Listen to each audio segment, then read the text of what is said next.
only got 2 fingers. How Mr. Pip never fast you are, I'm blowed if I know. Inspector Blow. Inspector Blow been in? No. Then, throwing caution to the winds, I leapt on him single-handed. Single-handed? Well, go on. You know how to spell single-handed, don't you? Yes, but you weren't single-handed, Chief. I was with you. Well, it's as good as being single-handed. Yes, but it was me that leapt on him. From behind. Look here. Whose life story is this? Oh, yours, Chief. I mean, fair's fair. After all, I've given you the best years of my life, and the only time you've mentioned me up to page 298 was that time when the bulldog tore a piece out of my trousers. Well, that showed you off to advantage, didn't it? Anyway, will this satisfy you? 10 minutes later, help arrived in the shape of Sergeant Bingham, and the Saffron gang was finally rounded up. Thanks, Chief. Not that you did make any difference. Well, now we come to the last chapter. We'll leave that blank for the moment, but we'll head it the 5th column. The 5th column? That's what I said. But you haven't had anything to do with the 5th column? No, but I'm going to. Listen to this. The Minister of Home Security today assured the government that the best brains in Scotland Yard will shortly be engaged to combat the menace of the 5th column in this country. Here, my boy. Inspector Hornley's next case. Yes, but it hasn't even mentioned you, Chief. No, but it says the best brains, and that narrows it down. Now, let's see, there's Jenkins in Yorkshire, Brown in Ireland. That leaves... Morning, Inspector Blow. Good morning. Still working on the life story for Titbits, I see. I thought of a good title for it yesterday. Oh? Yes. Whopping Tales of the Yard. I'll treat that remark with the contempt it deserves. Anything else, Chief? No. There's an unsympathetic influence in the room. Well, I'll just head up the new 5th column chapter, and then I'll leave it at that, eh? 5th column? How does 5th column figure in the fairy tales? It hasn't yet, but it's going to, eh? Oh, and who said you were going to be assigned to the 5th column case? A little dicky bird. Oh, I should bring that little Dicky Bird's neck if I were you, because he's singing the wrong tune. I suppose you think you're going to get the job, eh? Never mind, Hornley. Anyway, how could they waste a man like you on a job like that? Why not? Well, who's going to take care of the bottle parties? Well, I'll practically clean those up, you know that? Yeah, with the exception of the one where Bingham goes every night. Well, he hasn't found any evidence yet. No, but he's found a nice little fan dancer. Ooh. Is that right? No, it's not. Inspector Hornley. Yeah? The commissioner wants you. Oh? He's got half the army high command with him. Has he, though? Oh. Well, I shouldn't worry, Blow, old man. You'll have plenty of time to spare. I'll hand over that little joint for you to clean up. And if you talk to Bingham nicely, he might give you her phone number. Oh, Bingham. Sir? You can leave in that bit about the 5th column. Right you are, Chief. The fact is, this petty scrounging has reached such proportions that it's costing the army thousands a year. What we've got to do is to set an example. If we can catch 1 or 2 of the culprits, it'll have a salutary effect on the others. Ah. You sent for me, sir? Brigadier Lloyd, Major Harvey of the War Office, Inspector Hornley. How do you do, gentlemen? I've got a rather unusual case for you, Hornley. The War Office are concerned over certain army activities which are proving rather more widespread than we imagined. Now, what we thought... I think I know what you mean, sir. Well? Well, one reads the papers. Well, the papers only touch on the fringe of it, I'm afraid. Quite. But a detective can read between the lanes. I'm glad you appreciate its importance. As I was telling the commissioner, this is not just a case of a few tins of strawberry jam. Eh? This sort of thing's going on in camps all over the country, you know. I beg your pardon? These depredations from army stores. Scrounging, Hornley. Scrounging? But you will say there's nothing to do with the 5th column? 5th column? Whatever put that into your head? Inspector Blow was assigned to that case last week. Blow? As an ex-officer, it shouldn't be difficult for you to get into the run of things again. Are you listening, Hornley? The idea is that you should join the army. What, me? Yes. What, at my age, after all my years of... Temporarily, of course. We'll do our best to see you're comfortable. Well, it's more than I was last time. Still, if you're offering me a commission... I'm afraid that is hardly the idea. By joining the ranks and mixing with the men, you'll have a better chance of contacting the offenders. The ranks?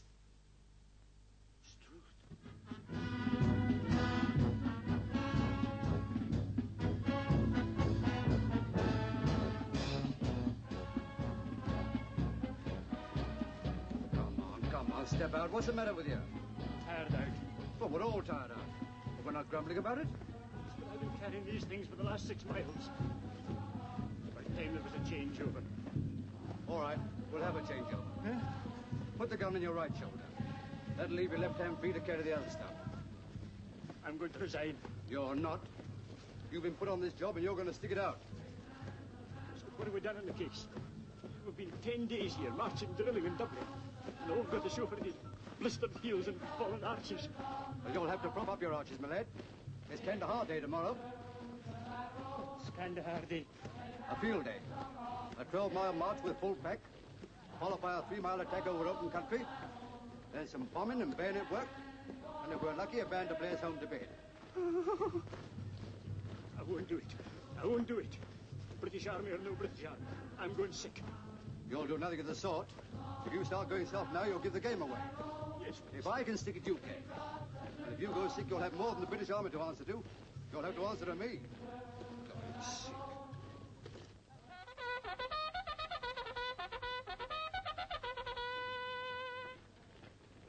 You blokes to the sick parade, pile in here.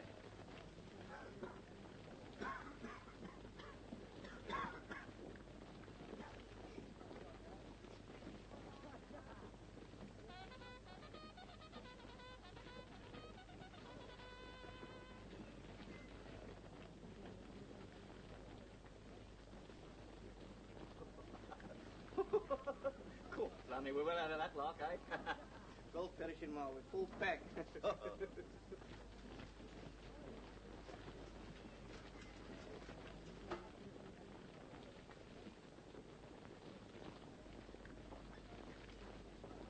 Come along now. On parade, you.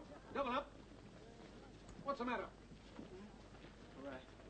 I don't think I feel very well, Sergeant. In fact, I think I'll go sick. You can't go sick now. 7 o'clock in the morning's the time to go sick. Get on parade. Run along now. You heard what the day sergeant said. Private Lee. Coming.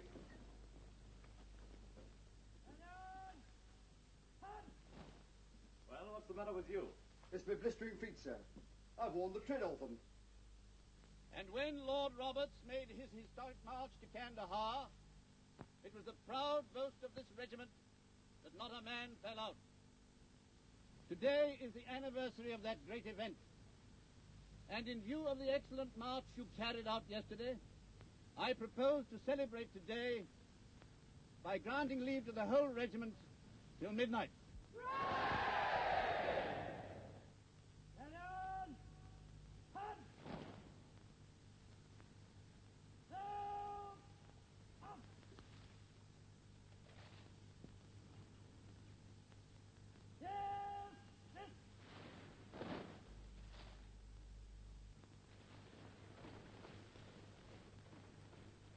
Two beers, please.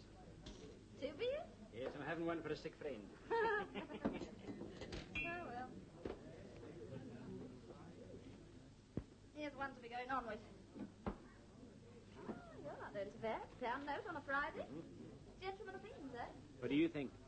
Well, bookie, perhaps. Certainly not.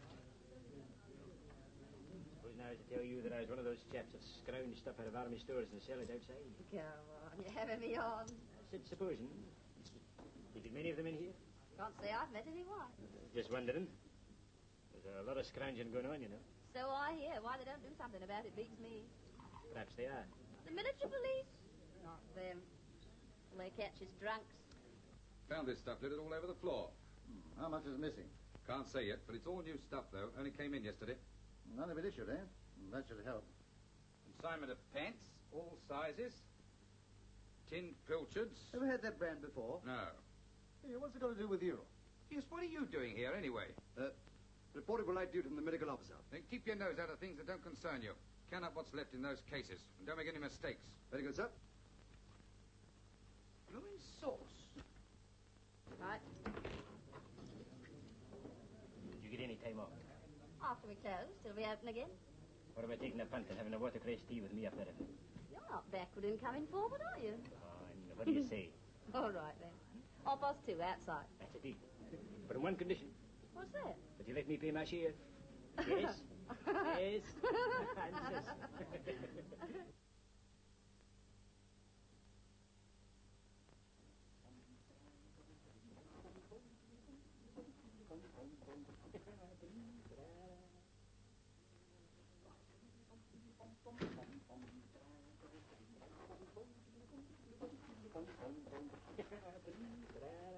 What's bitten you?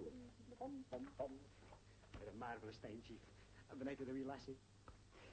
Look, here she is. Not bad, eh? 1 and 6 for 3.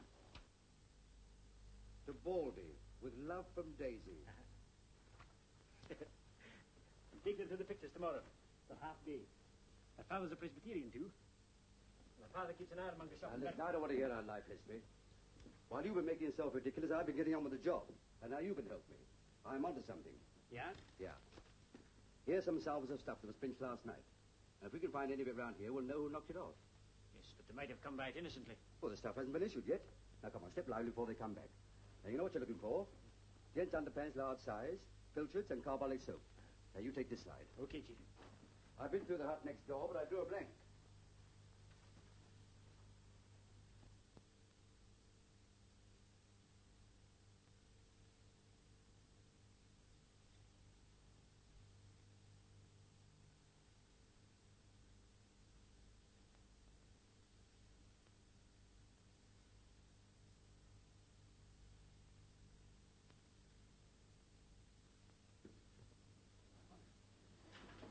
Well, it was understood that we were only pretending to do this. Yes, we understood and the colonel understood. The sergeant makes it a bit slow in the uptake. Don't worry, you're playing it. Give us an handkerchief, you clumsy flatfoot. Come on. There's only 8 more.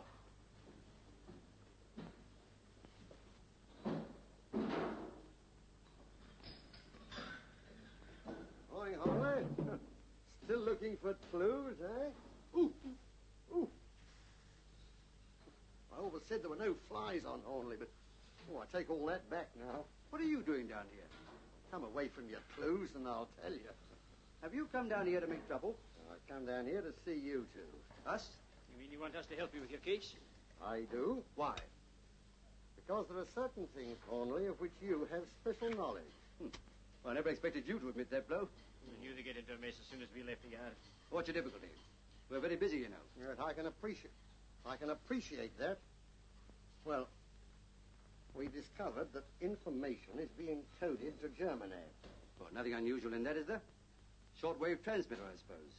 Yes, and what is more, we've discovered the code. And now all that's missing is the shortwave transmitter and the blokes who are running it. That's right, but unfortunately they never broadcast from the same place twice.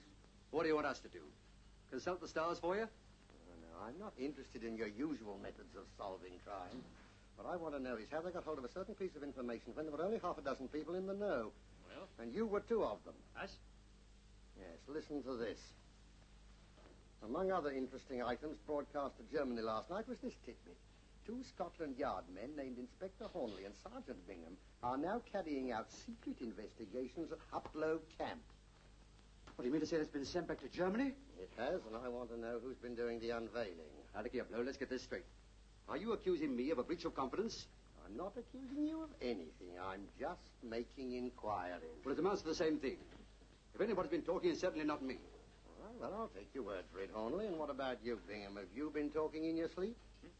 Did I take exception to that remark? So do I. And what's more, I object to you coming down here criticizing my staff. I'm not criticizing your staff. It's beyond criticism. I'm asking a simple question. Well, you had the answer. Just because some brass head shoots off his mouth in his club, you try to pin it on Bingham. He's worked for me for 15 years, and I know that he's incapable of doing such a thing. All right. I must explore every avenue. Will you explore some avenue down Whitehall Way? Yes, and don't leave any stones unturned. Okay. Hello. Come on now. Who did you tell? Me? Oh, now here, Chief, you don't think that Yes, I do think. Come on now. Out with it. Who was it? Well, it was that wee lassie, Daisy. I might have guessed it. Oh, but she's a nice girl, Chief. They're all nice girls. Martha Hardy was a nice girl. Well, what did you tell this bird? Nothing, Chief. She guessed. Don't lie to me. But it's true, Chief. She said that I looked like a detective. Well, that's the biggest lie of the lot. Don't mind me laughing at my expense, but I tell you that Daisy's absolutely innocent. Well, after going out with you in a punt? Well, supposing she's innocent. She can still talk? No, not Daisy. What is she? A barmaid. God, lummy. Why, the public information bureaus. Oh, by the way, did I hear you say you were taking her to the pictures this afternoon? I was until you landed me into this mess. Well, you're still taking her. I'll fix it up with the Colonel. Well, you mean that I can say... What do you want me to do? Well, ask her who she passed the glad news on to, of course. Oh, here, that'll be very awkward, Chief. Well, it'll be more awkward if you don't. I've lived in the seas for so long. How could I hope to be a success in New York? Can't I teach you, Lalo? Then why would become a boho or Mara the elephant? Every night as the sun sets, I sing you to sleep with a lullaby. It's sinking now, Lalo. Daisy? Yes, Percy? Gosh, I was longing for you to call time, gentlemen, please, this afternoon. Were you really? Don't she look lovely in her saddle? Not half as lovely as you look in one, Daisy. Think so? Just picture it. Bending over the beer pools. Come on. What would the customers say?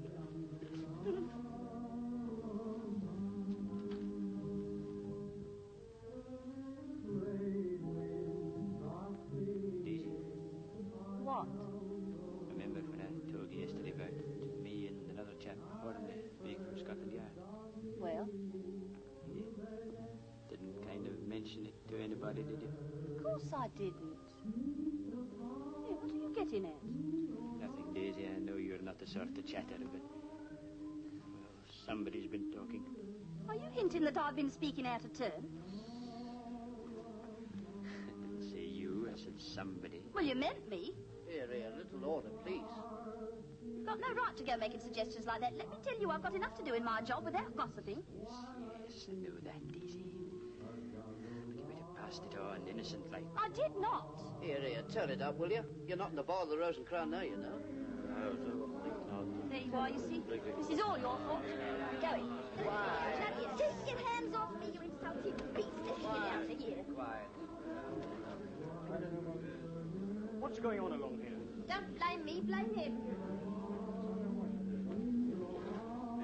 Hey, you, come on out. Don't want none of that there here.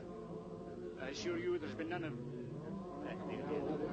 Come on, you heard what he said. Oh, him to the perfect nuisance. We'll be cut right out. Your monkey tricks again. Can I help it if my sister becomes hysterical? Oh, come on, now.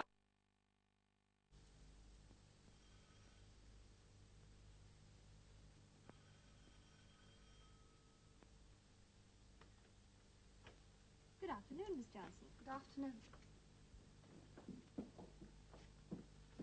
I'd like to see Mr. Wilkinson. You didn't make an appointment, did you? No, but one of my back teeth is aching again. Something awful. I think you'll find that quite all right. I shouldn't bite on it for a couple of hours, though. Thank you. Miss Johnson, I don't remember No, making... Mr. Wilkinson, it's my back tooth again. You must look at it. I see. Would you mind, madam? I won't keep you one moment. Quite all right. Very well. Please step inside. Charles? I've laid out your dinner jacket. Don't forget you're dining at the club at 8. Oh, yes. I'm going over to Penrith to have dinner with Mrs. Sherwood. We'll probably play bridge, so I may not be back till 8. Goodbye, my dear. Oh, don't forget to black out. I expect you'll be in first. I won't forget.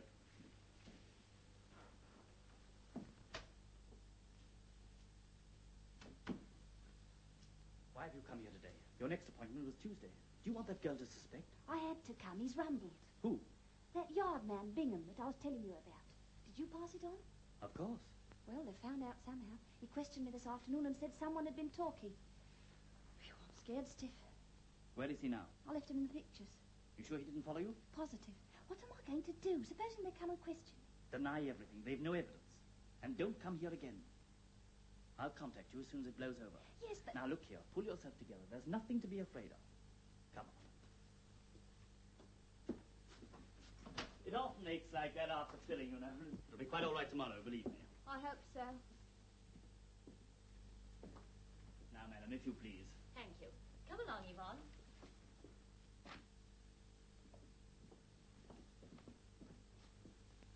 It's nearly 6 o'clock. Have I an appointment with this gentleman? No, sir, but he was anxious to wait on the off chance of seeing you.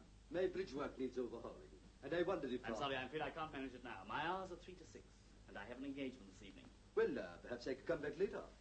I'm sorry. My engagement is for the whole evening.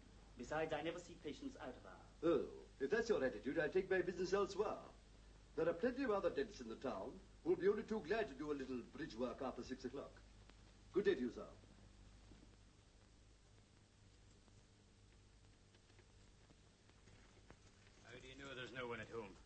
told me he had an engagement.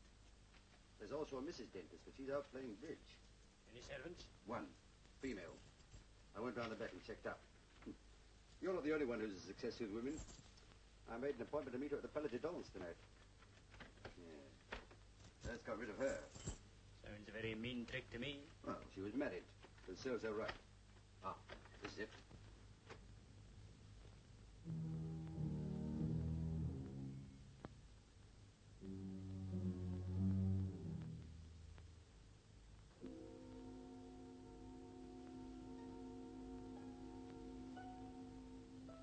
That's surgery.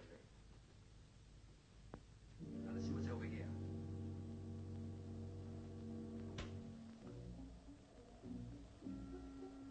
Pull the curtains.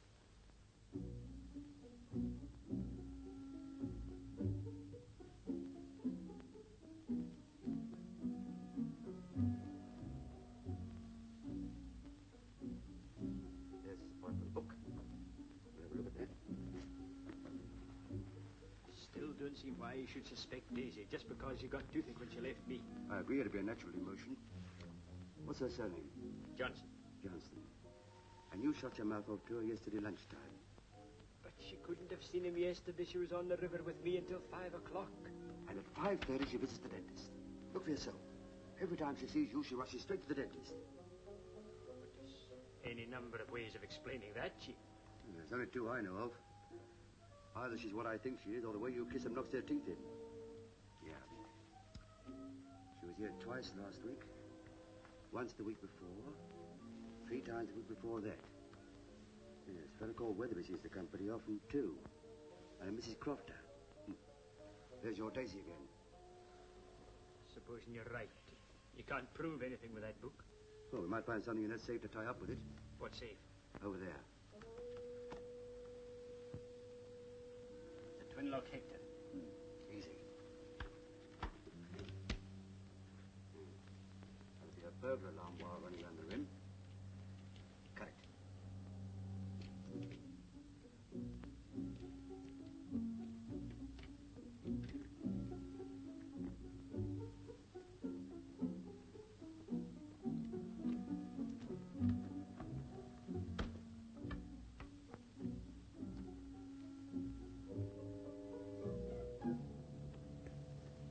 There you are. That little fellow won't talk. Here comes him, but you cut the wrong wire.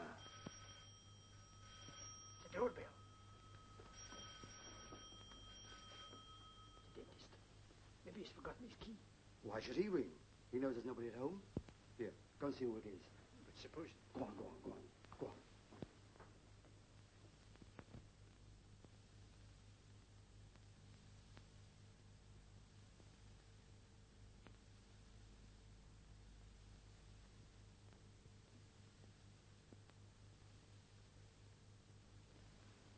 Is your name Wilkinson? No? Mine's Blenkinsop. Oh? I want to see Mr. Wilkinson. Why? Why, what do you think I come to dentists for? Have a haircut? I want a tooth out. Eh? Oh, I'm afraid that's impossible. Oh, don't talk sense down. Sorry, but at this time of night... At this time of night, I've been in bed and fast asleep. I had that raging toothache. I tell you, I'm not going till I see dentist here. Come on, fetch him out.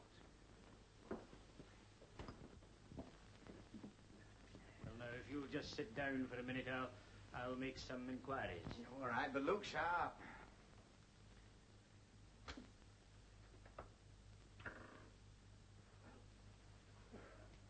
That's a patient, Chief. Says he wants a tooth out. What, at this time? Perhaps he's one of their agents. Doesn't look like one. Well, how do you know? Take him in the surgery and pump him. How? Well, say that you're Wilkinson's assistant. That you're in his confidence. Yes, but I think he really does want a tooth out. Well, you never know. Perhaps he's bluffing. Go and find out. Well, I'm sorry, but Mr. Wilkinson is asleep. I can't help it. All right, I'm his assistant, and anything you wish to have out, you can have out with me. All right, that suits me. Well, where's surgery? Surgery. Yes. Is this it? Here, come on. Yes, that's just surgery. Well, come on, don't hang about. Here, take this.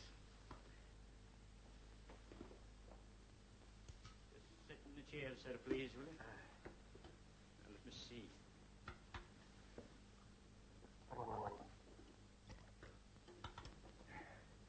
Nice evening, isn't it? Fine for getting shortwave broadcasts. I don't want any shortwave broadcasts, and I don't care if it's raining cats and dogs. I want this tooth out. Let me say that I enjoy Mr. Wilkinson's full confidence. Well, I'm very glad to hear it. Shall I open my mouth now? Yes, certainly. You can tell me anything you want.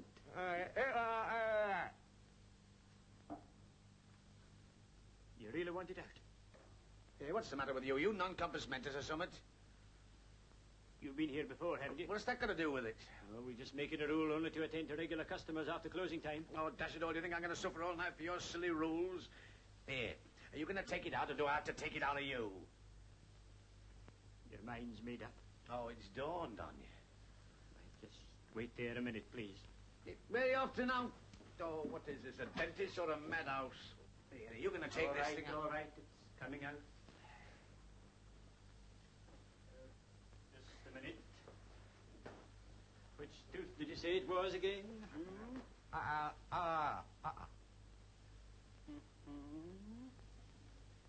Your top teeth are pretty good. They're false, you fathead. Oh, so they are. I see that now. They quite took me in for a minute. You want the plate out? No, just the tooth.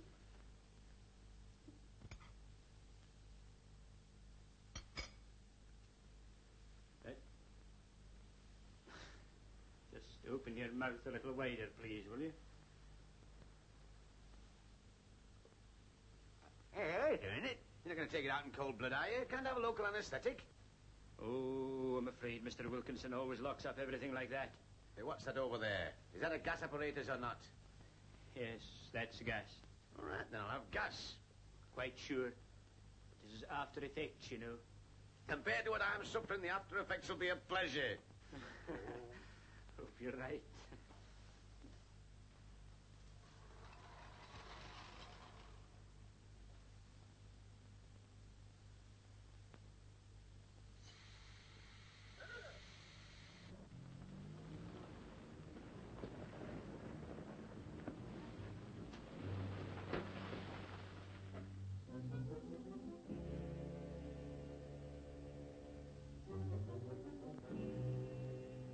Now what's to do? Are you going to give me gas or not? I am. You hope so, too. I'm sick of sitting here waiting.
Must have cracked my jaw. No. Something went, but I don't think it was that. It must have given me too much gas. I feel very faint. Here, come on. The fresh air will do you all the good in the world. I'll take you to a taxi rank and see you in that car.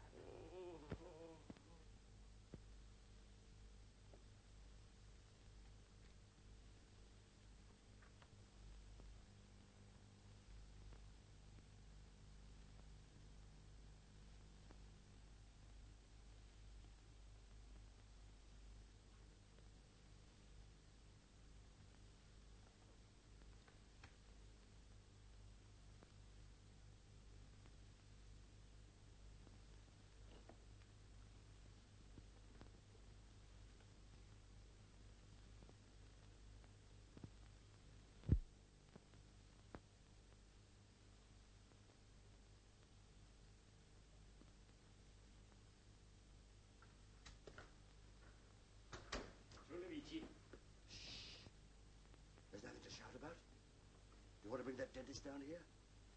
What's happened to the patient? He's gone. Took his tooth out. In fact, two of them. What, do you want two out? Oh, but I just gave a hefty pull, and there they were. Two of them. There's nothing in this business. It's money for jam.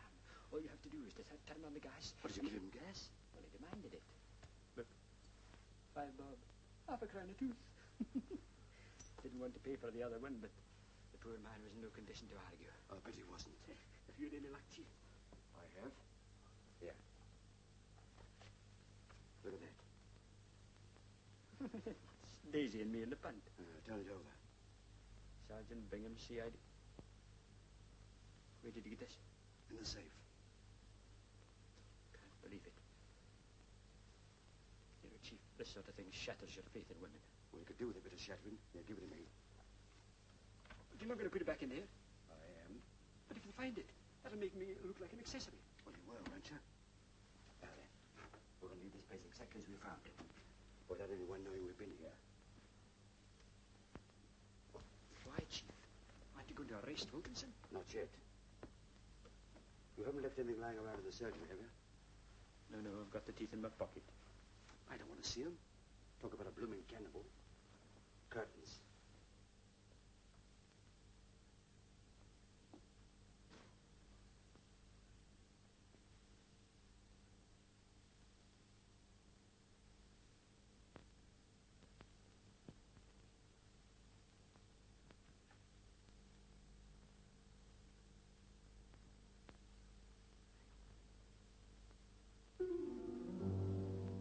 Roseby Granny. You've left the light on. That's funny. I could have sworn I put it out.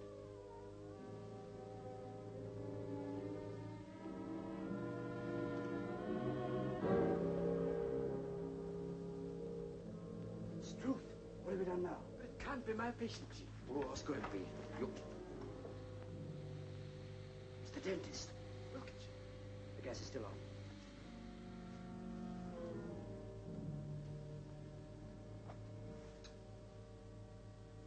He's a goner.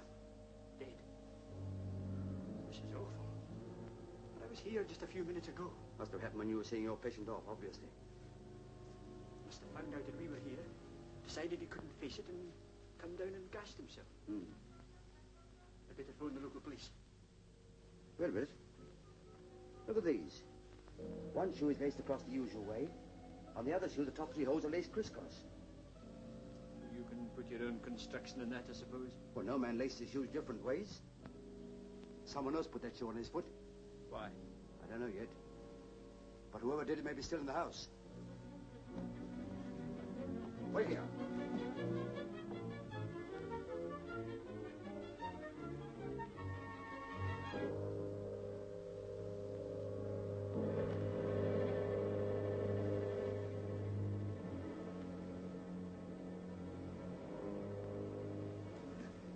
No sign of anybody. I'm going to make a search of Wilkins' bedroom, see if I can find anything. I'll come up with you, Chief. No, you don't. We've got no time to lose. Here, take these. Ring up the yard. Give Blue my kind regards and read that list over to him. What are they? The names, addresses, and code numbers of Mr. Wilkins' so-called patients. Tell Blow, since he wants to know who's been talking, there's 40 of them.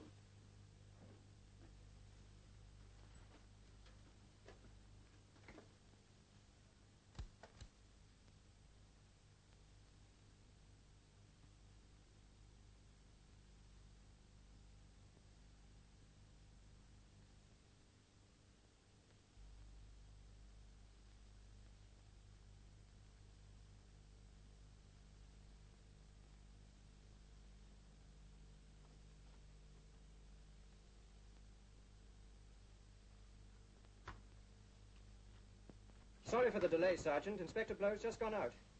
They're expecting him back in 10 minutes. Shall I ask him to ring you back? Yes, please. And it's very urgent.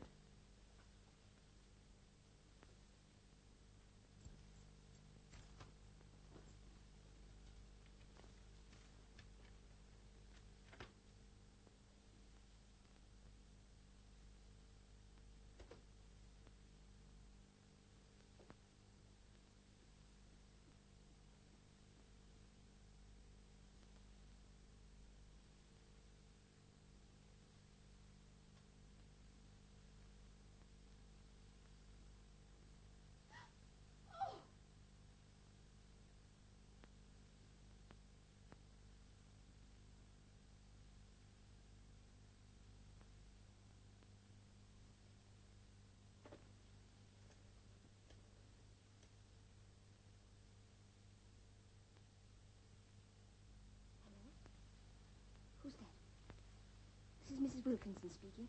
I want to speak to Dr. Kirbishley at once, please.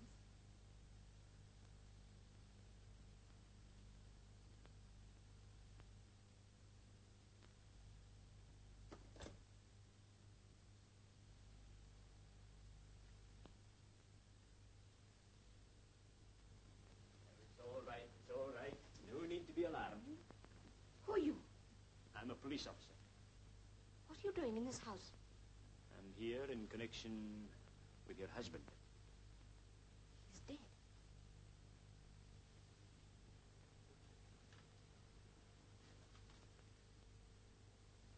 That's right. You just sit down quietly for a few minutes. I can imagine how you're feeling. Can you? I wonder. I should be awfully upset, shouldn't I? Aren't you? No. You are Mrs. Wilkinson? Yes. But we weren't what is called a happily married couple. You found out that he was a... Yes. I told him he'd get caught sooner or later. It was no use. They had some sort of hold on him. Who are they? I don't know. I shouldn't have known anything except that I found a letter of his. What did you do? I taxed him with it, and he flew into a rage and struck me. You did? Yes. Oh, that was nothing unusual. I said I'd go to the police, and he threatened to shoot me. What could I do? What would you have done? I really don't know. It's very awkward for you. Could I have a cigarette, Inspector, please? Why, certainly, certainly. Now, I'm afraid I've got to ask you just a few questions. You're not going to be brutal to me, are you? No, that will hardly be necessary. But they'll expect a statement, and just as a mere matter of formality. Oh, yes, of course. Well, I shan't attempt to hide anything from you. Thank you. Well, now, do you know what part your husband had in this organization? None. But I'm sure it couldn't have been a very important one. I'm afraid you're wrong there, my dear, Mrs. Wilkinson. As a matter of fact, I'm quite sure you are. Well, what makes you say that? Well, I have here the names and addresses of 40 of his patients, whom I have every reason to believe supplied him regularly with information. But I can't believe it. Are you positive of that? I found it in a book in his safe.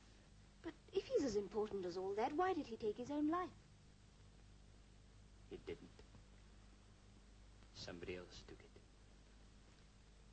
He was murdered. Oh. Here, Mrs. Wilkinson. What's the matter? Oh, pull yourself together. There. Mrs. Oh, that water's.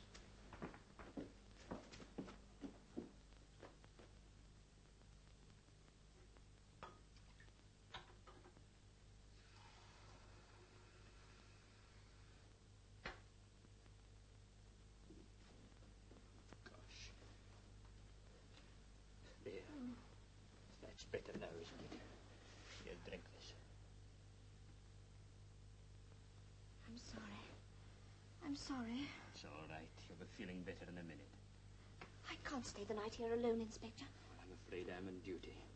But I've got a sister who lives just round the corner. Couldn't I spend the night with her? I'm sorry. I can't allow that. I promise I wouldn't move from there. Well, no, you wouldn't. And if it rested with me, I'd let you do it like a shot. But it does rest with you, doesn't it? Well, no, not exactly. You see, I haven't mentioned it before, but I've got an assistant, an associate. There are two of you? Yes. He's upstairs, and I'm afraid he'll want you to come to the police station. Oh. Drink. Oh. I shall be all right. Oh, you answer it, Inspector. Don't worry about me.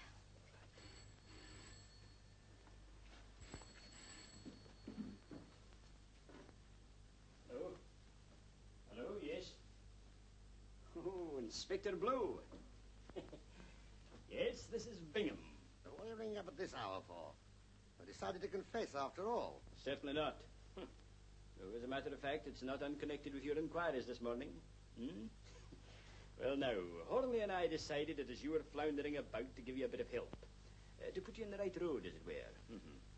Huh? No. No, I must correct you there. My mother and father were married properly at the kirk at Paisley. And that remark comes very badly from you after all we've done. All right, if you'll just keep calm, I'll tell you. Well, I have here the names and addresses of about 40 people who have been passing information. Yes, if you'll just get out your little pencil and paper, I'll read them out to you. You ready?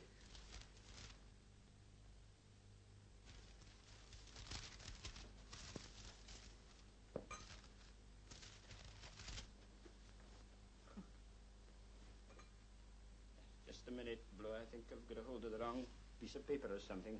Hold on.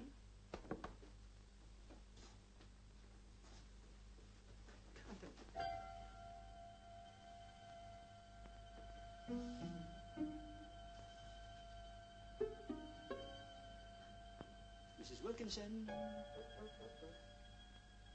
Mrs. Wilkinson. Mrs.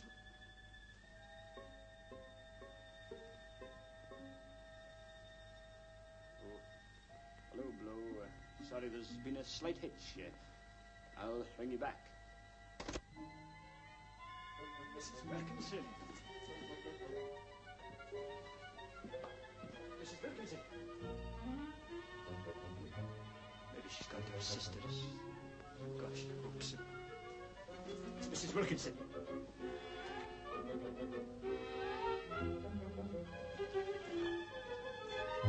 Mrs. Wilkinson.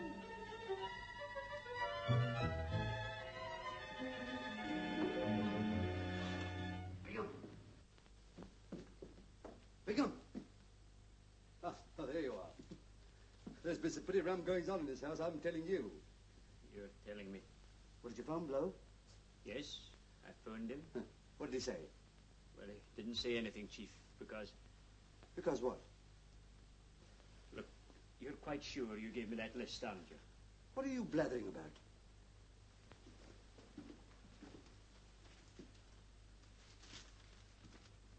That's all I've got, Chief. There's nothing on it. Look here. What the blaze have you been doing while I've been upstairs? Had it in my hand when I first phoned Blow. Well, go on. Well, he wasn't in, and so I put it back in my pocket. I know it was there when she came in, because... She? Mrs. Wilkinson. So she's here? Well, she was here. Was? Yes. I'm afraid she's gone to... Gone where? Just through that French window. Look here, you drunk as well as incapable? I told her to stop here, but she must have slipped out when I was on the phone.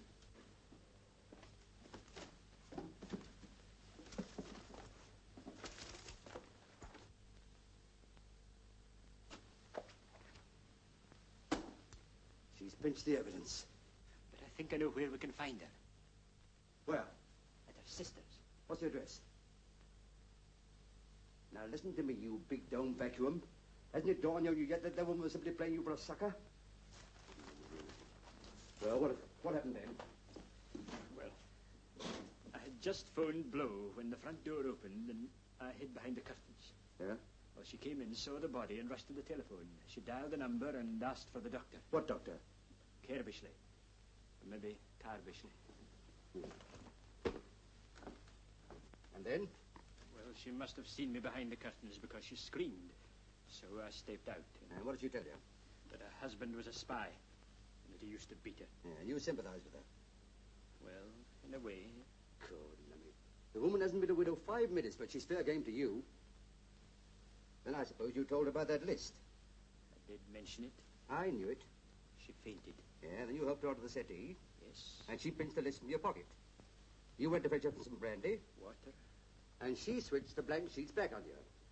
It's as plain as a pikestaff. And there's no Kerbishley or Corbishley in the book. But I'm sure it was Kerbishley. You made about as big a hash of this as anything you've done in the whole of your misbegotten career. Here we are, working on a case which has nothing to do with us. You get hold of the star witness and let her go with all the exhibits. Look, couldn't we just slip out like and not tell anybody we were here? Well, after you phoned the yard, with the murdered man in the other room... He may not have been murdered. He was murdered. While you were mucking things up down here, I've been busy. Wilkinson was planning to run away to South America. Passports, permits, all in order. But somebody or other didn't want him to go. So they waited for him upstairs. He came in, was just changing into his slippers, but they nipped up behind him, laid him out, slipped his shoe on again, brought him downstairs, bunged him to that chair, and tried to make it look like suicide.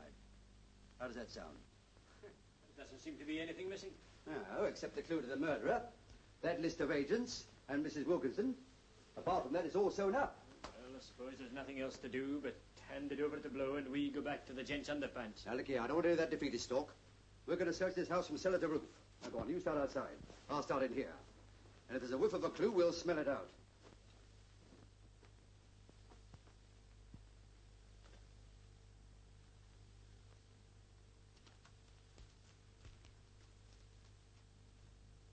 Hello, what's this?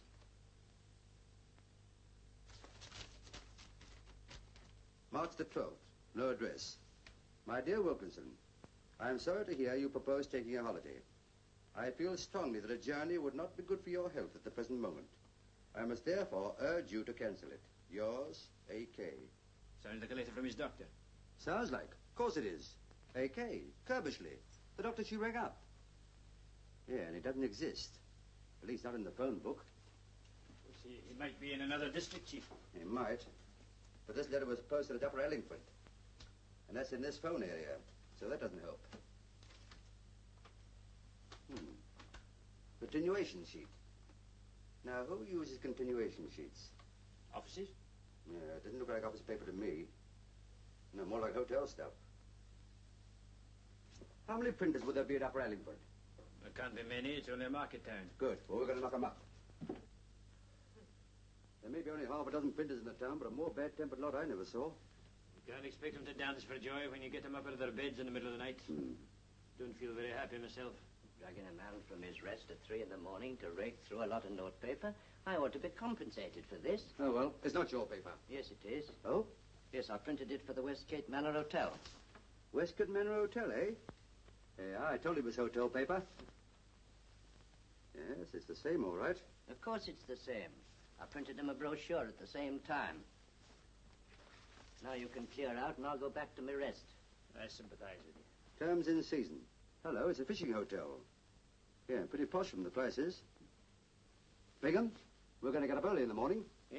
We're taking a fishing holiday. It's time we got our hooks into something. Well, thank you very much, sir. You're welcome.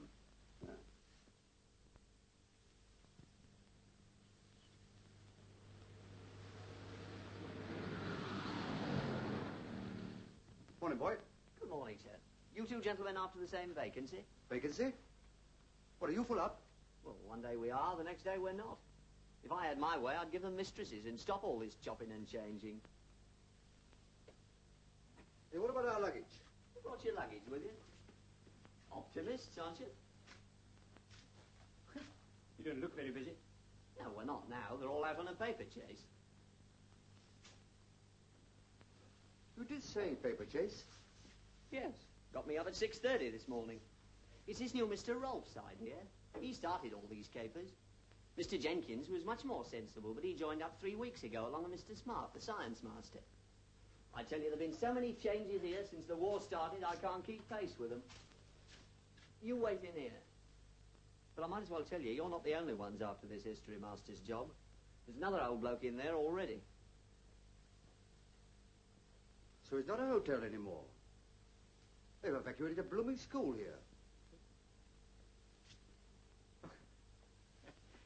You know, Chief, I didn't like to mention it before, but, well, I never did think much of that clue of yours.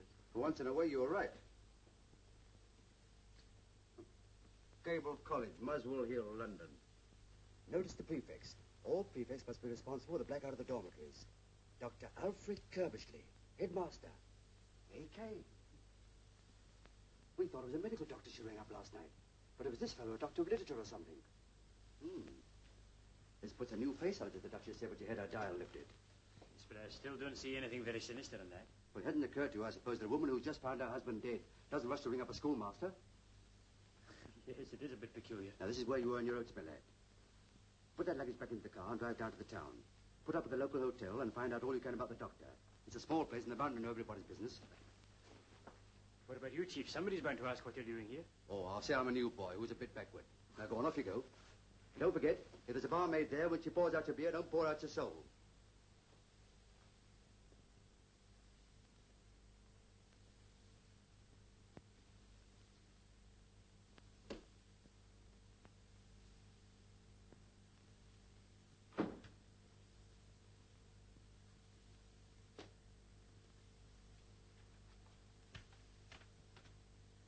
Good morning. Good morning. Are you an applicant? Yes? So am I. Really? My name's Mackenzie. Professor Alec Mackenzie. How do you do? My name is Nuttall. Horace Nuttall. How do you do? You may have heard of Mackenzie's History of Europe for schools. Oh, yes, of course. I wrote it. Really? You haven't actually met Dr. Curbishley yet, I take it? No, but I rather fancy that's just a formality. Ah, well, I suppose there's no objection to my waiting. No, not in the least. If it isn't a rude question, what was your last school? Borstal. Boston. Oh, yes. Boston. I beg your pardon? Borstal? Yeah, but isn't that a penitentiary? Yes. But surely a qualification for a master at Borstal would hardly be a recommendation to this school. On the contrary, my dear sir. I'm just the man for this school. Why? But they mentioned it in the advertisement, didn't they? The school times gave me to understand that this was an establishment for the sons of gentlemen. Oh, is that what they said there were sons of? Well, I hope I'm not here under any misapprehension. Well, it's not as bad as Borstal, if that's what you mean. As a matter of fact, they frequently send their good conduct lads here. But you seriously tell me this is a corrective school? Well, didn't you know? I certainly did not. Oh, there's nothing to be worried about, my dear Professor. You may find it a trifle alarming for the first 2 years, but you get used to it. Well, bless my soul, look who's here. If it isn't young Bingham. Now, there's a fine example of the good conduct lads they sent here. Oh, but they shouldn't let him have a knife. Why not? Well, he's a nice enough lad, but he has fits of violence. As a matter of fact, I remember once at Borstal, he attacked the carpentry instructor with a chisel. Good heavens. You see... Oh, I'm sorry, sir. I didn't know there was anyone in here. That's quite all right, my boy. What do you want? A book, sir. A book? Yes, sir. Help yourself, my son. Thank you, sir. Excuse me, sir. Oh, let me help you. This one? Yes, please, sir. There we are. Thank you, sir. Not at all. All this greatly perturbs me.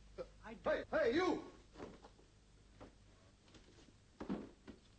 Hey! Give me that back. And don't forget you do anything like that again. Young rascal. What's happened? Have you missed anything? I beg your pardon? This is yours, isn't it? That's my watch. Good gracious me. Ah, well, boys will be boys, you know. Do you mean that he actually... oh, this is dreadful. Well, you get used to that sort of thing here, you know. Used to it? That's why you're mistaken. I wouldn't teach in this class of school for any consideration whatever. What, you don't mean to say you're going to turn it up? Yes, I am. Oh, and I'm very grateful to you for enlightening me. Cheerio.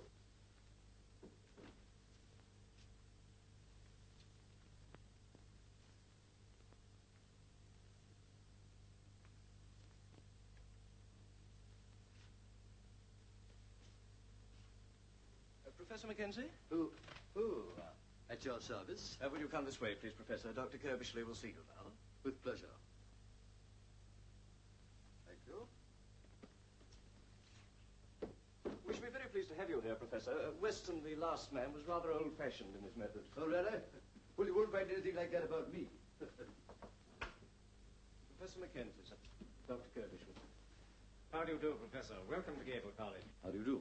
You'll find us in strange surroundings, but tempora mutanta, nos et mutama in illis. Yes, very apt. Please sit down. Yes. I feel very honored that a man of your scholastic reputation should consider my little establishment worthy of his services. Not at all, not at all. How long were you at Hartborough? Now, let me see now. It must be what? 15 years, if a day. I see it says 20, huh? 20, was it? Oh, time does play. Dr. Swan speaks of you in the most glowing terms. Yes, we got on very well together. I was very fond of the old Swan. Well, I don't think we need discuss it any further. It seems most satisfactory to me. I take it the salary I mentioned in my letter is acceptable to you? Under the circumstances, yes. Oh, there is just one other thing, and it's rather important. Can you start at once? Oh, absolutely. As a matter of fact, I've got my luggage with me. Really?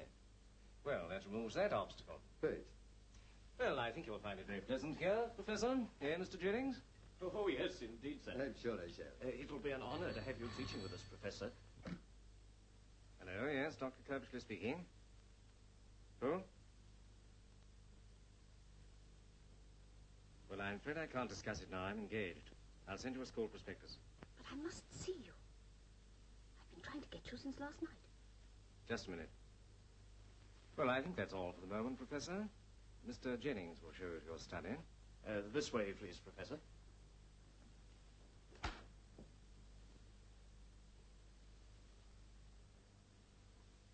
I've told you before not to ring me here. What is it? But I had to get in touch with you. Something dreadful has happened. I can't very well tell you on the phone. I'm at the Angler's Rest in the town. Well, you shouldn't have left Farnshire without letting me know. Oh, I'm so sorry, Doctor. But I wonder if you could let me have my testimonials back. I know you wouldn't mislay them, but I'd rather treasure them. Yes, of course. Thank you. Yes. Thank you. You must realize it's impossible to talk now. I'll be down there at 9 this evening. Until then, stay in your room. Goodbye. Could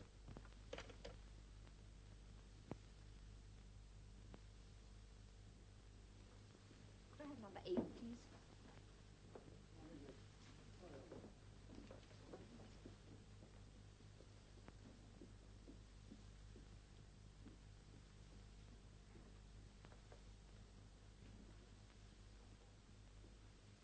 Good morning, sir. Good morning. I want a room, please. Certainly, sir. Good to see the sun again, isn't it? Yes, it is. Will you be staying here long? A few nights, maybe. You'll want a single room, I suppose. That's right. I've got a very nice room facing the river. Hmm? Yes, but I think I'll have the single room.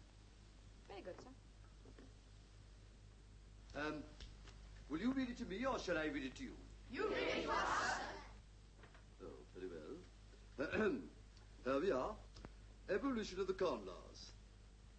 The effect of the Industrial Revolution, connected with the mechanical invention and the utilization of steam, transformed Great Britain from an agricultural to a manufacturing and commercial country.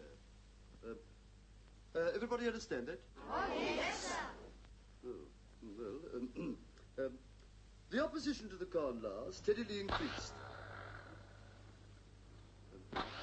At length, the Conservative Premier, Sir Robert Peel, became a convert to free trade, and in 1846 carried a measure to put an end to the Corn Laws. By this act, the duty on corn was at once greatly reduced.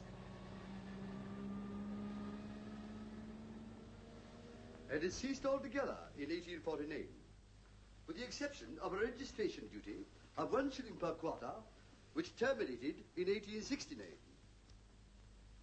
You know, I don't know about you, but I find this a trifle dry. So do we, sir. I thought so. Well, now, but it does mention one very interesting man, Sir Robert Peel, the founder of our modern police force, and a very good job he made of it, too. As a matter of fact, if it hadn't been for him, we should never have had the highly efficient organization with its network of detectives, plainclothes men, and coppers narcs, informers, that we have today. But still, I dare say that many of you boys, at one time or another, have wanted to be detectives. Yes, I thought so. But let me tell you that it requires more than muscle to make a detective nowadays. Oh, yes. I mean, you have to have powers of observation and deduction. Now, take observation, for instance. I very much doubt if there's a single boy here that could tell me whose cart it was that went down the drive just now. It's the head's car, sir. How do you know that? Because he always goes out at this time. That's right.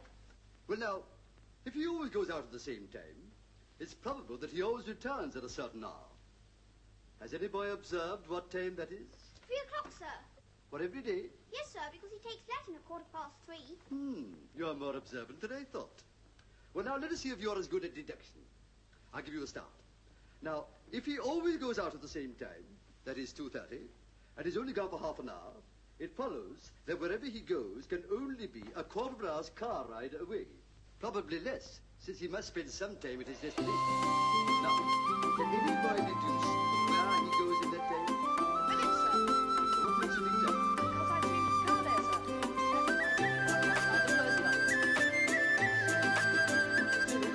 That is up to you, not to us. Now, let us try to guess what he does. Quê hương em Điện Biên ở nơi vùng cao yên bình, nơi quanh năm chim hót ca vang vọng khắp núi rừng. Cánh đồng mường thanh trải dài một màu vàng ươm, vụ mùa đã đến ngát hương vụ mùa chín thơm.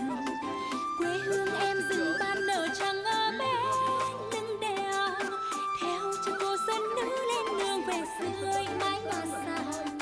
Vẫn khăn piêu nhịp nhàng từng đôi xe thái, bên anh lửa hồng chạm môi từng chén rượu cồn. Người ơi hãy về Điện Biên, với bao lời ca bên suối một trong tâm hồn ta. Người ơi hãy về cùng em dệt những yêu thương nồng say anh hát. Ý là ơi sao nồng ơi, điệu sạp Tây Bắc còn đang chờ người ơi. Ý là ơi sao nồng ơi, tiếng đàn tính ôm lòng người vùng cao. Ý là ơi sao nồng ơi, nụ cười rạng rỡ còn đang chờ người ơi. Ý là ơi sao nồng ơi, xuân đang về tới khắp đất trời Điện Biên.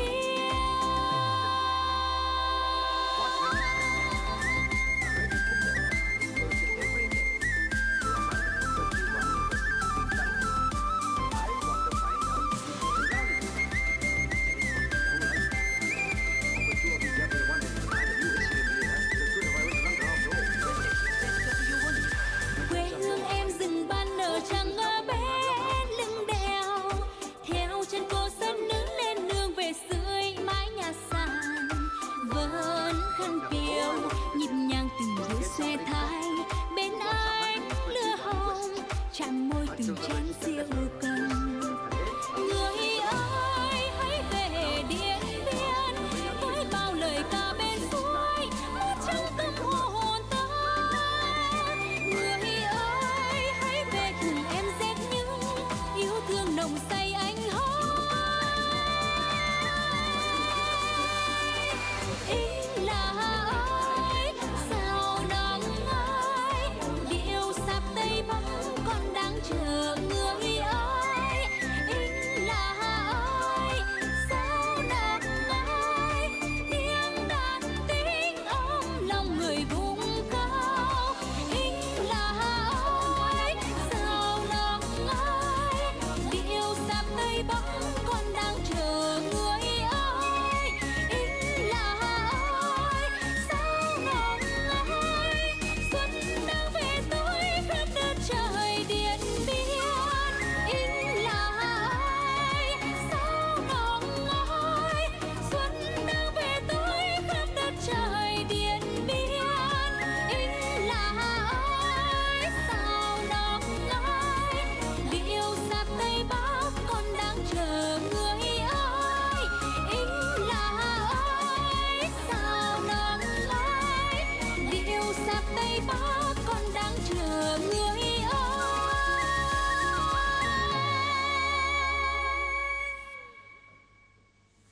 Những sớm chiều theo chân ông già đồng, nắng chưa hè nhuộm vàng bờ sông. Sớm trong sương đêm đông 30, bao tháng ngày tuổi thơ nay còn đâu. Lá tre vàng đung đưa nhẹ nhàng, trước sân nhà mẹ đang chờ con. Tháng năm dài đêm đêm con nghẹn ngào, bao vất vả tuổi thơ con đã lớn lên.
về với tuổi thơ. Những sớm chiều theo chân ông già đồng, nắng chưa hè nhuộm vàng bờ sông. Sớm trong sương đêm đông và ngồi vào tháng này, tuổi thơ này còn đâu.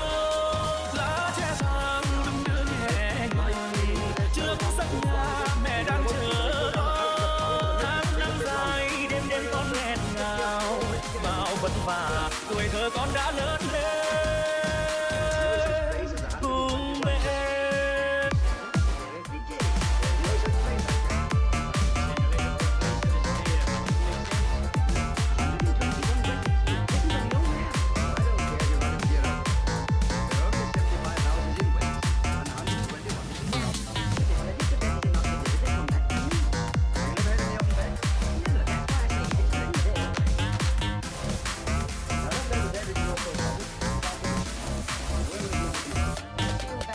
Mẹ ơi, con đã lớn rồi. Mẹ ơi, nay con đã về đây. Mẹ ơi, gian nan đã qua, con thấy vui lắm. Mẹ ơi, của xưa ngây thơ hồn nhiên, tuổi thơ con luôn mong quay về. Dặm xa con trông mong về, về với mẹ, về với tuổi thơ. Giá thương anh ngập ngừng chẳng nói, đêm hồi làng mưa xuân sang bay, em bần thần khi tay trong tay.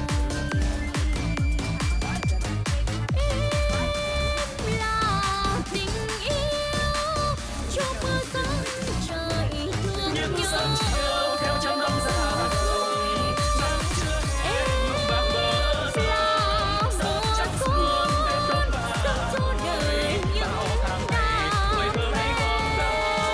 Lá tre vàng đung đưa nhẹ nhàng trước sân nhà mẹ đang chờ con. Tháng năm dài đêm đêm con nghẹn ngào, bao vất vả tuổi thơ con đã lớn lên cùng mẹ.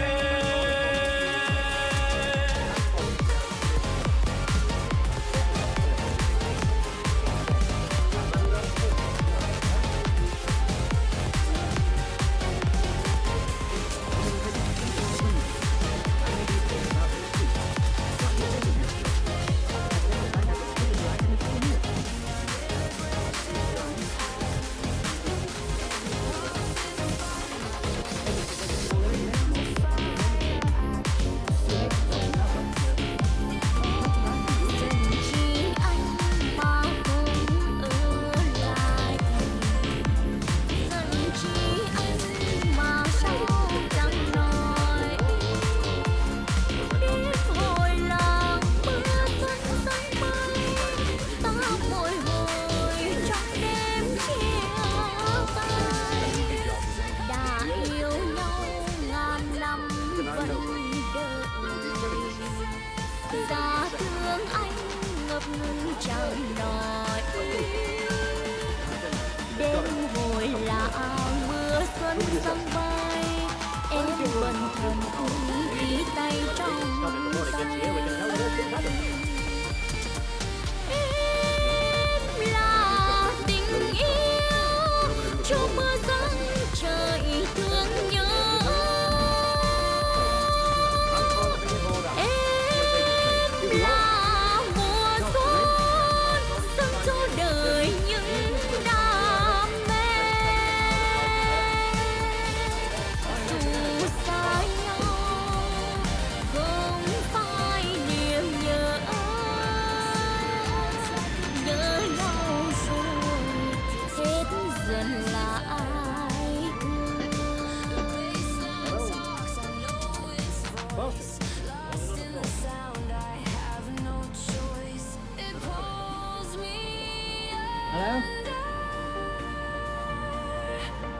Yes? I have fallen into No, I can't be all right. One of them falls, Electric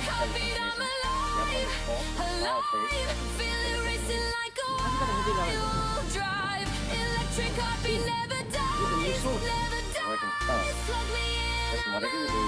I don't like the sound.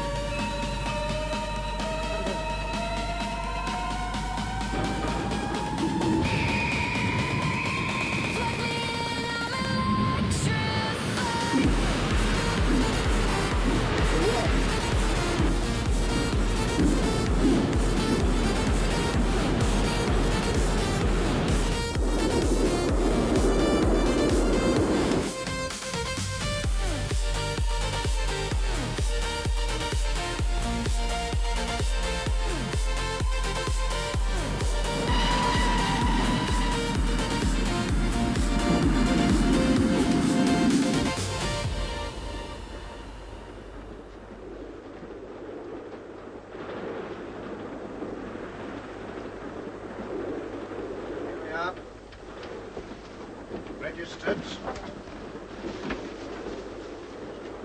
Beats me what people find to write about. No consideration for others, that's what it is.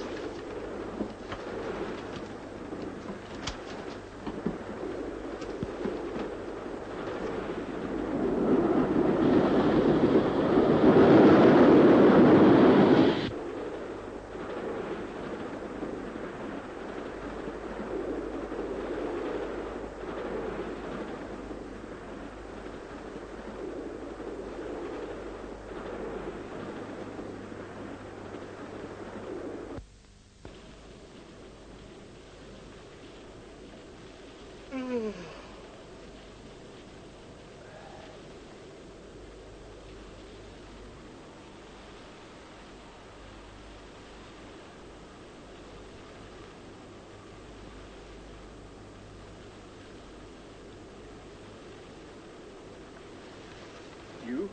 What are you doing here? Good evening, Sergeant. Perhaps I should introduce myself. I'm the principal of your colleague's school. It was smart of you both to discover that I posted a registered letter this afternoon and to catch the train at Carlisle. But I've an idea. The inspector won't find that letter. Oh? Why not? Because you're going to write him a little note and ask him to come along here and see me first. And you think I'd fall for a thing like that, eh? Well, I'm hoping to persuade you. Suppose you know it's a very serious thing to point a gun at me like that. For you or for us? For you, of course. I know all about you. You've both got to answer a few questions. I'm sorry, Sergeant, but as a schoolmaster, I prefer to put the questions. And at the moment, I'm asking you to write that note to Hornley. You think I'd do that? I should if I were you. Over my dead body. Isn't that rather an unfortunate way of putting it? I think we can avoid that unpleasantness for the moment. Helen, would you mind relieving the sergeant of his wallet? Careful, Sergeant. I'll throw caution to the winds in a minute. That'll be very foolish of you. And his fountain pen, please. What are you going to do? I spent a considerable period of my youth practicing the art of forgery or suffering the penalties for it. Helen, do you mind? I imagine we shall find an example of your handwriting on your identity card.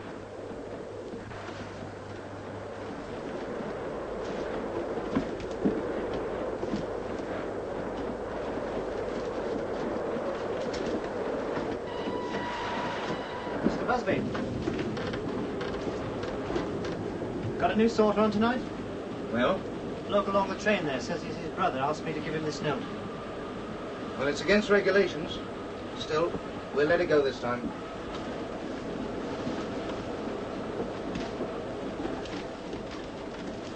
You're still on that lot? Well, let me tell you, if everybody here worked at the speed you're going, this post will arrive in about 3 years' time. Here. Talk about a nagger. I'll soon be at home with my wife.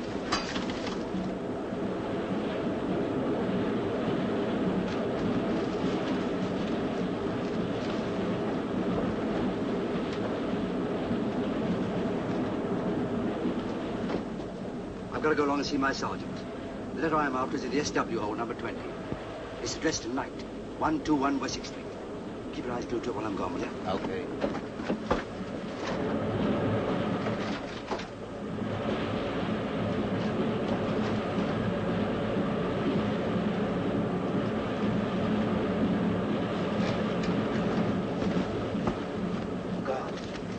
I'm a CID man. I wonder if you go in that next compartment and examine the tickets. Certainly, sir.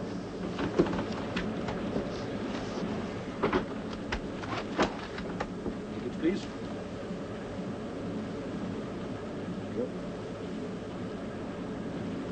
Your tickets, sir, please. I don't think I've got mine on me, Inspector. I think I'll come with you. I think I've got yours, Edward. Thank you, madam. Thank you, sir. There you are, dear. Who's in there? Tall, bald-headed gentleman, sir. Looks rather pale. Yeah, anybody else? A well-dressed man with a long nose and a red-headed woman. Rather pretty. Aha. Thank you very much. Anything else I can do for you, sir? No, not just now, thank you. Very good, sir.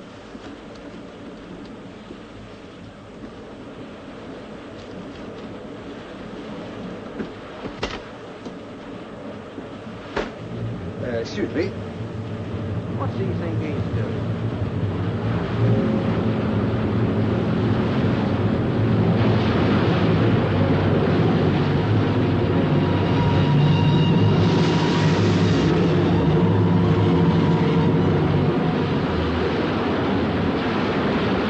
The inspector's rather a long time. I hope for your sake, Sergeant, there's been no hitch. Don't move. Good work, sir. Good work. Well, Dr. Carvesty, I think you've had my credentials. Go on, watch him, Bingham. I'll be back in a moment. Yeah. And don't let this redhead try any more of her tricks. Yes, sir.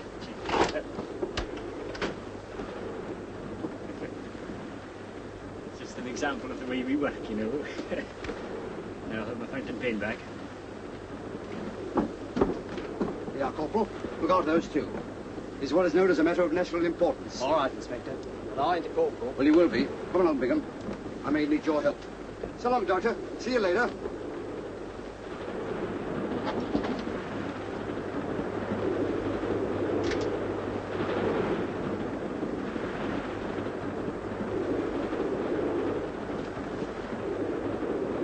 Here, where's that registered letter? Which registered letter? The one that was in there. Well, what do you want with it? That's my business. What have you done with it? Are you accusing me of pinching it? I'm asking you what you've done with it. Well, I'm not going to be talked to like that by an extra man. I'm going to have this out with the head sorter. Well, Mr. Busby, the devil in here accusing me of...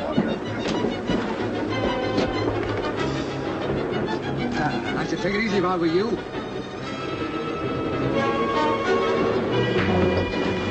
All right, fellas. We're from Scotland Yard. This is Inspector Hornley of the CID. Look out for him, will you? He's a fifth columnist. Come on, out of it.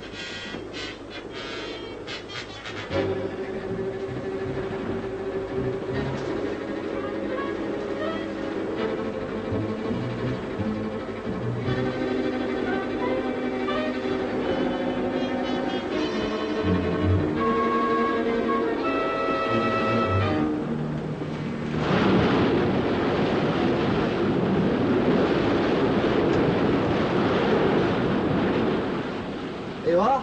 The little fellow that never broadcast in the same place twice. And within 24 hours of laying my hands on the mystery transmitter, I had the whole organization behind bars. Morning, Ole. What a blow. Still on the last chapter? Making the most of it, I suppose. I am. Oh, I mentioned that you had some connection with the case. Oh. Yes, you still haven't mentioned my connection with it. Well, I haven't finished yet. In conclusion, I would like to pay tribute to a man without whose help I could never have achieved this coup. Mr. Tomboy, the postmaster of Upper Allingford. Now, look here, Chief. I've given you the best years of my life. Hello? Oh, bonus out. Commissioner for you, bloke. Morning, Chief. The Hornley's on the scrounging case, sir? Since when? Oh.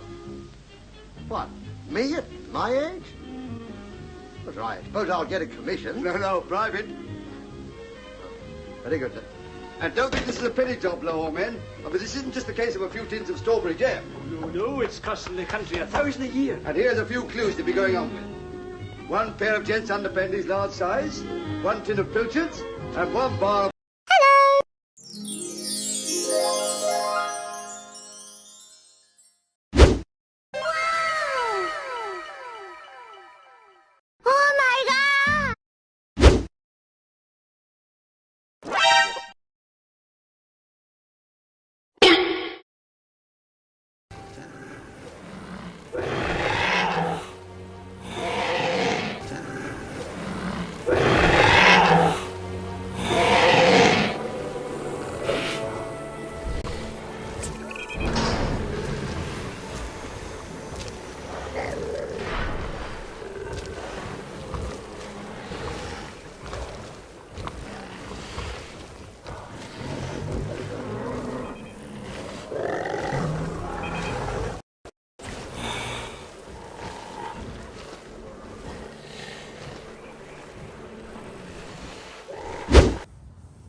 awesome!